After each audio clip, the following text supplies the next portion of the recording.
عنوان: قیامت کی بڑی نشانیاں، پارٹ 3۔ جاننے کے لیے ویڈیو کو اینڈ تک ضرور دیکھیں۔ بسم اللہ الرحمن الرحیم۔ السلام علیکم ورحمۃ اللہ وبرکاتہ۔ پیارے بھائیوں اور بہنوں، گزشتہ 2 بیانات میں ہم نے قیامت کی نشانیوں میں سے دجال، حضرت عیسیٰ اور یجوج مجوج کے بارے میں بات کی تھی۔ آج ہم قیامت کی مزید بڑی نشانیوں کے بارے میں جانیں گے۔ جاننے کے لیے ویڈیو کو اینڈ تک ضرور دیکھیں۔ سب سے پہلی، سورج کا مغرب سے طلوع ہونا۔ قیامت کی بڑی نشانیوں میں سے ایک نشانی یہ ہے کہ سورج مغرب سے طلوع ہوگا۔ آگے مشرق سے ہوتا ہے، اس دن کہاں سے طلوع ہوگا؟ مغرب سے۔ رسول اللہ صلی اللہ علیہ وآلہ وسلم نے فرمایا، جب سورج مغرب سے طلوع ہوگا تو لوگ ایمان لائیں گے، لیکن اس وقت کا ایمان فائدہ نہیں دے گا جو پہلے ایمان نہیں لایا تھا۔ یہ ہمارے لیے بہت بڑی نصیحت ہے کہ توبہ میں دیر نہیں کرنی چاہیے۔ آج ہمارے پاس توبہ کا موقع ہے، اس لیے آج ہی اللہ تعالیٰ کی طرف رجوع کریں، اپنے گناہوں کی معافی مانگیں۔ دوسری نشانی، دعوت الارض۔ قیامت کی بڑی نشانیوں میں دعوت الارض کا نکلنا بھی شامل ہے۔ یہ ایک قسم کا جانور ہے۔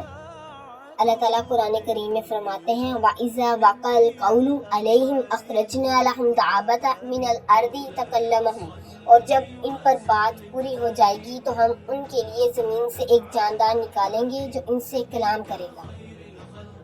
سورۃ النمل آیت نمبر 82۔ اس آیت سے معلوم ہوتا ہے کہ اللہ تعالیٰ قیامت کے قریب زمین سے ایک خاص جاندار ظاہر فرمائے گا جو لوگوں سے کلام کرے گا۔ اس جاندار کی اصل کیفیت اور شکل کیا ہوگی، اس کی تفصیل ہمیں اپنی طرف سے بیان نہیں کرنی چاہیے، اتنا ہی ماننا کافی ہے جتنا قرآن و احادیث میں بیان ہوا ہے۔ تیسری نشانی، دخان یعنی دھواں۔ قیامت کی نشانیوں میں دخان یعنی ایک بڑے دھوئیں کا ذکر بھی احادیث میں آیا ہے جو قیامت سے پہلے ظاہر ہوگا۔ اللہ تعالیٰ قرآن کریم میں فرماتے ہیں، فَارْتَقِبْ يَوْمَ تَأْتِي السَّمَاءُ بِدُخَانٍ مُبِينٍ، پس اس دن کا انتظار کرو جب آسمان ایک ظاہر دھواں لائے گا۔ سورۃ الدخان آیت نمبر 10۔ یہ نشانی بھی ہمیں اللہ تعالیٰ کی قدرت اور قیامت کی حقیقت کی یاد دلاتی ہے۔ چوتھی، 3 بڑے خسف ہوں گے۔ احادیث میں قیامت کی بڑی نشانیوں میں 3 بڑے خسف کا ذکر بھی ملتا ہے، ایک مشرق میں، ایک مغرب میں اور ایک جزیرہ عرب میں ہوگا۔ 5ویں نشانی، ایک عظیم آگ۔ قیامت کی بڑی نشانیوں میں ایک بڑی آگ کا ذکر بھی آتا ہے جو لوگوں کو ان کے جمع ہونے کی جگہ کی طرف لے جائے گا۔ رسول اللہ صلی اللہ علیہ وآلہ وسلم نے قیامت کی نشانیوں کے بارے میں اپنی امت کو پہلے ہی آگاہ کر دیا تھا۔ آج توبہ کا در کھلا ہے، کل شاید وقت نہ ہو، آخرت سامنے ہوگی، پھر کوئی مہلت نہ ہو۔ پیارے بھائیوں اور بہنوں، قیامت کی نشانیوں کا مقصد ہمیں خوفزدہ کرنا نہیں بلکہ غفلت سے جگانا ہے۔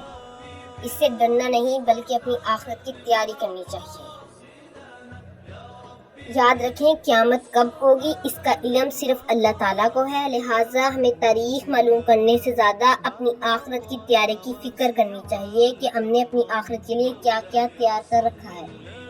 یا اللہ ہمارے ایمان کی حفاظت فرما، ہمیں ہر فتنے سے محفوظ فرما اور ہمیں ایمان کی موت نصیب فرما، آمین۔ اگر یہ بیان آپ کے لیے فائدہ مند ہو تو اسے دوسروں تک بھی پہنچائیں، لائک، شیئر اور سبسکرائب کریں۔ پارٹ 4 میں ہم قیامت کی